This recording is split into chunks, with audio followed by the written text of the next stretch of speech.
의원 면직이기 때문에 제가 12월 5일 오후에 홍장원 차장을 제 사무실로 불러서 이번에 정무직 인사를 하게 됐고 교체를 하게 됐다라고 말씀을 하고 얘기를 하고 사표를 받았습니다.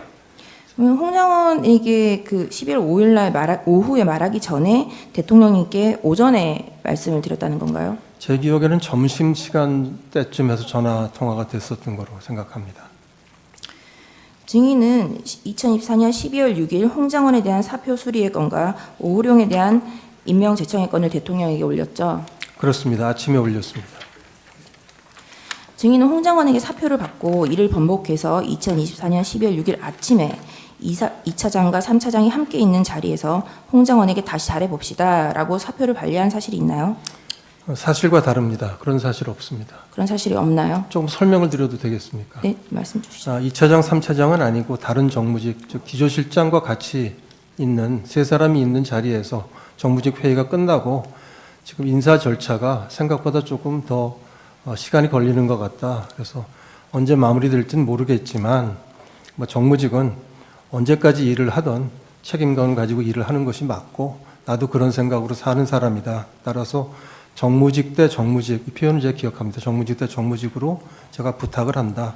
있는 동안에는 최선을 다해달라. 이런 부탁을 했습니다. 그렇게 얘기를 했지 사표를 돌려준 적 없습니다. 그에 대해서 홍장원이 뭐라고 반응을 했던가요? 알겠다는 얘기를 했었던 것 같습니다. 그러고 나서 정무직 그 정보위로 갔었는데 뭐 그 외에 다른 대안은 없었나요? 그러니까 정무직 회의가 끝나고 5명이서 모여서 회의를 하는데 그중에 3명이 이제 앉아서 제가 이제 다시 그런 인사가 좀 늦어질지 모르겠다, 늦어지고 있는 것 같다는 얘기를 하고 그 대화가 끝나고 나서 조금 있다가 조선일보에 그 대통령께서 홍장원 차장에게 정치인 체포 지시를 했다는 그런 속보가 떴습니다. 그래서 조금 얘기가 길어집니다만은 바로 제가 전화를 해서 이미 헤어진 다음이었습니다. 전화를 해서 홍장원 차장에게 이 어떻게 된 거냐고 물었고 본인이 오보입니다라고 얘기를 해서 제 생각에 참 잘 됐다고 생각하고 대변인에게 얘기를 해서 사실이 아니라고 바로 피지를 냈는데 그 조치를 하고 또 얼마 안 돼서 하여튼 30분인지 언제 얼마 안 돼서 또 언론 보도가 이번에 연합뉴스였던 것 같은데 지금 이제 홍장원 차장이 정보위를 지금 가고 있다라는 보도가 났습니다. 그래서 제가 이제 정보위를 가게 됐던 그런 상황이 됐습니다. 네, 증인이 그 홍장원 차장과 대화한 맥락은 다시 1차장으로 계속해서 일을 해달라가 아니라 사표가 수리될 동안 아직 일을 하라 그런 취지였던 거죠. 맞습니다. 인사 절차가 좀 늦어지니까 언제 이제 결론이 완결이 되든지 간에 남아 있는 그때까지 최선을 다해달라고 했습니다. 네, 의제 127호증의 이 홍장원의 메모를 제시하겠습니다. 네, 증인은 이날 그 12월 6일 날 정보위에 출석해서 메모를 본 사실이 있나요? 그때는 못 봤습니다. 그러면 이 메모를 처음 본 것이 언젠가요? 사실은 지난주 화요일 날 헌재에서 이게 나왔을 때 사실 처음 봤습니다.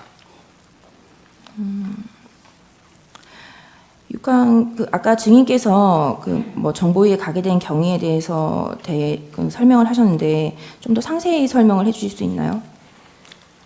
그래서 이제 1차장이 정보위로 가고 있다고 하는 언론 속보를 보고 1차장한테 전화를 했는데 받지 않았습니다.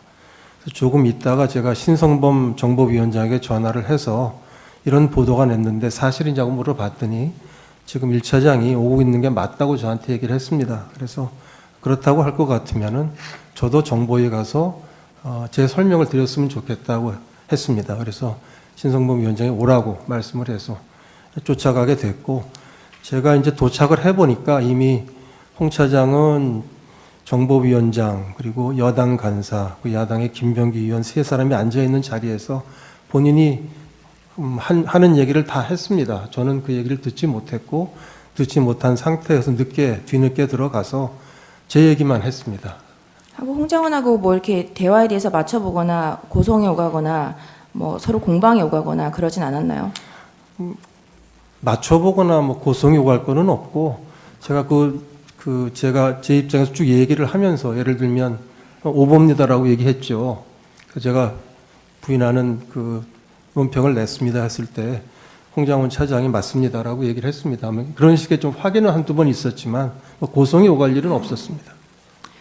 네, 홍장원 이 메모의 작성 경위에 대해서 계엄 선포 이후에 국정원장의 공간으로 갔고 국정원장 공간 상황실에서 대통령과 싹 다 잡아들여 방첩사를 지원해라는 통화를 했고 다시 원장님 간사 건물에서 나와서 그 마당에서 여인영에게 전화를 해서 통화를 했는데 처음 이제 여인영과 통화를 했을 때는 여인영 사령관이 상대를 해주지 않아서 전화를 끊었다가 다시 7분 뒤에 다시 그 홍장원이 전화를 걸었고 여인영은 이때도 처음에는 상대를 안 하다가 대통령이 방첩사 너네들을 지원해 주래라고 했더니 명단을 비로소 불러주었고 원장님 공간 마당에 주차된 제 차 옆에서 제가 가지고 있던 작은 수첩 종이에 명단을 썼는데 듣다가 미친놈이네 하고 받아 쓰지 않다가 왼손으로 써서 못 알아봐서 사무실로 다시 돌아와서 보좌관이 다시 그 내용을 작성하도록 하였다. 그런데 14명인지 16명인지 명확하지 않다라고 진술을 했는데 증인은 그런 사실관계에 대해서 확인해 보셨나요? 그 지난주 헌재 홍장원 차장의 증언이 있은 다음에 원장의 공간입니다. 관저입니다. 원장 공간 앞에서 썼다는 얘기도 제가 처음 들었고 특히 보좌관한테 다시 쓰게 만들었다는 얘기도 처음 들었기 때문에 그 헌재 증언 이후에 사실 파악을 해봤습니다. 사실 확인을 해봤더니 사실관계가 달랐습니다. 그래서 말씀을 좀 드려도 네네네. 되나요? 네.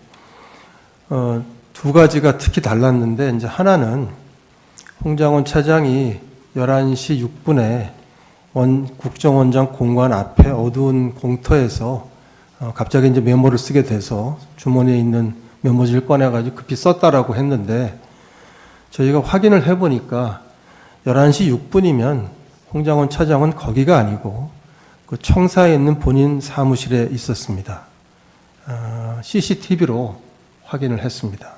두 번째는 메모를 본인이 하나 썼고 그 다음에 그거를 보좌관에게 줘서 정서를 시켰다라고 했으니까 이제 두 개가 있는 셈인데 그 담당 보좌관을 찾아서 확인을 시켜보니까 그 보좌관 설명은 12월 3일 밤에 홍장원 차장이 포스트잇에 쓰는 걸 줬다고 합니다. 사각 포스트잇이라고 합니다.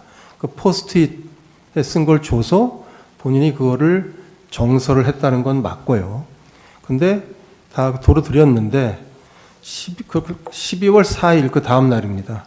12월 4일 오후에 다시 홍장원 차장이 그 보좌관에게 같은 보좌관에게 네가 좀 기억나는 대로 해가지고 다시 한번 써서 달라고 했다고 합니다.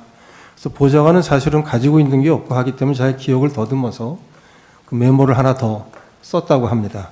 세 번째 메모가 있는 거고요. 그 다음에 이제 그 메모를 썼을 때 보좌관 설명은 자기가 파란 펜으로 그 사람 이름만 쭉 썼다는 겁니다. 지금 제 앞에도 있습니다만은 거기 무슨 동그라미가 쳐져 있다든지 아니면 무슨 잘 안 보입니다만은 방첩사 뭐라고 써 있다 이런 메모들 이런 가필이라고 할까요? 이 가필한 부분은 자기가 하지 않았다 하는 겁니다. 그래서 세 번째 메모 즉 12월 4일 오후에 늦은 오후에 보좌관이 기억을 더듬어 새로 써준 메모가 이 메모인데 거기에 누군가가 이제 가필을 해서 있는 것이 지금 제가 보고 있는 메모입니다. 결국 메모가 네 가지가 있는 셈입니다.